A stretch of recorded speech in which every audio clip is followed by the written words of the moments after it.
మామూలుగా మనకు పెరుగుతున్న క్యాన్సర్లు ఏమని చెప్పాలి సార్ ప్రస్తుతం? Particularly no breast cancer it is tremendously increased.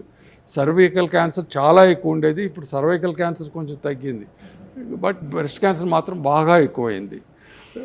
Main కారణం దానికి ఈ హార్మోనల్ థెరపీస్ ఇవన్నీ వచ్చిన తర్వాత అండ్ ఫ్యామిలీ హిస్టరీస్ వల్ల కొంతవరకు.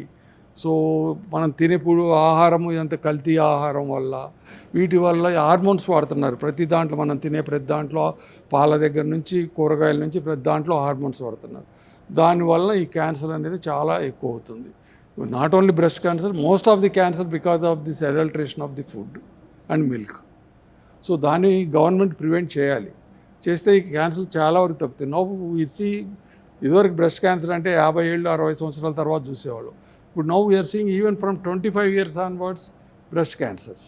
సో దాన్ని ప్రివెంట్ చేయాలంటే స్క్రీనింగ్ అనేది మనం తీసుకురావాలి. అంటే ఈ క్యాన్సర్, బ్రెస్ట్ క్యాన్సర్ రావడంలోనూ మిగతా క్యాన్సర్ ఆహారం పాత్ర చాలా ఎక్కువ ఉంది. చాలా ఎక్కువ ఉంది. ఇప్పుడు endometrial cancer it has become very high prevalence.